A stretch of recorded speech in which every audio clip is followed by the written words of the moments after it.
A gente espera que os tratamentos médicos mudem, melhorem e evoluam ao longo do tempo. A gente espera que os tratamentos ruins sejam substituídos por tratamentos melhores. Mas nem sempre isso acontece. O termo reversão médica refere-se ao processo em que um novo estudo, superior aos estudos antecessores devido a um melhor desenho, maior poder estatístico ou menor risco de viés, contradiz a prática clínica atual. Até aqui nada de impressionante para você, mas imagine que hoje você recebeu a notícia que o tratamento que você, seu pai ou sua mãe usaram durante anos foi ineficaz, ou potencialmente danoso, ou pior, imagine que esse tratamento reduziu a sua expectativa de vida. Nós temos casos bem documentados na literatura de situações como essas. Primeiro exemplo, o fatídico CAST Trial. No final do século XX, a morte súbita em pacientes que sofreram um infarto cardíaco foi considerada um problema de saúde pública. Os caras acreditavam que um tipo de ritmo cardíaco, as contrações ventriculares prematuras, contribuíam para essas mortes. A partir disso foi desenvolvido um tratamento com antiarrítmico, a flecainida, para essas arritmias. E esse antiarrítmico tinha a capacidade de suprimir as contrações ventriculares prematuras. Até aqui você pode pensar, poxa, que lindo, resolvemos o problema. Só que não. No final da década de 80, o CAST Trial, que foi um estudo que teve o objetivo de avaliar a segurança e a eficácia de uma prática clínica que era tão comum entre os cardiologistas, prescrever medicamentos antiarrítmicos, a flecainida, por exemplo, para pacientes com arritmias que sofreram um infarto prévio. Recrutar pacientes para esse estudo foi uma tarefa muito difícil, porque qual cardiologista deixaria o seu paciente que estava com uma arritmia controlada por um medicamento, a flecainida, participar de um estudo no qual ele poderia ser alocado no grupo placebo? Então, o paciente poderia entrar no grupo placebo, deixar de utilizar o antiarrítmico, que estava controlando a arritmia, e utilizar uma substância inerte, algo que não causaria nada nele, o placebo.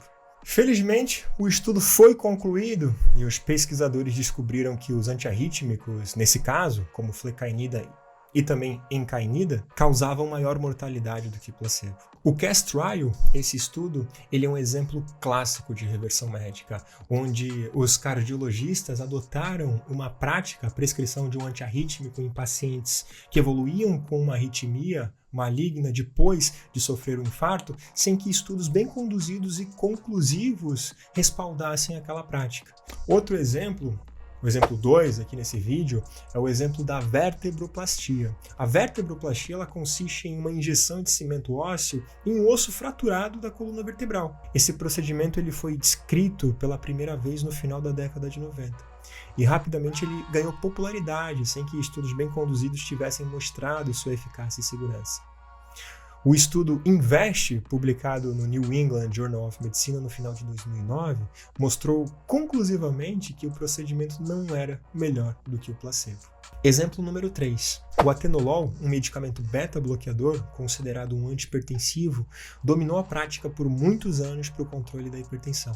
Em 2004, depois que o atenolol foi utilizado para tratar hipertensão durante quase 20 anos, os resultados do estudo LIFE foram publicados. A losartana, que é um bloqueador dos receptores de angiotensina, foi superior ao atenolol em desfechos que realmente são importantes para a vida do paciente.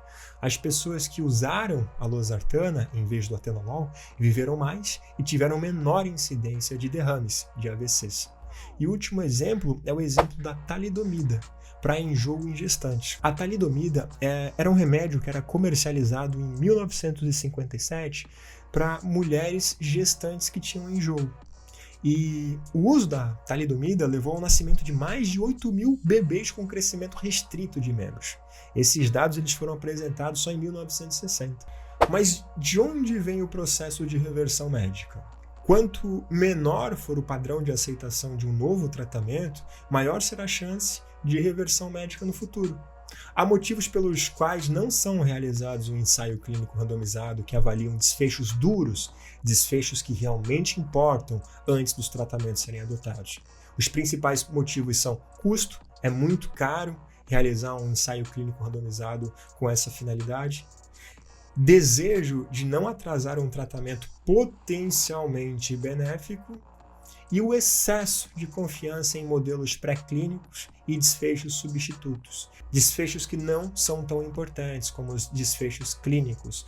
Por exemplo, um desfecho substituto é a pressão arterial, é uma medida que é fácil mensurar. E um desfecho clínico é infarto cardíaco, morte, AVC.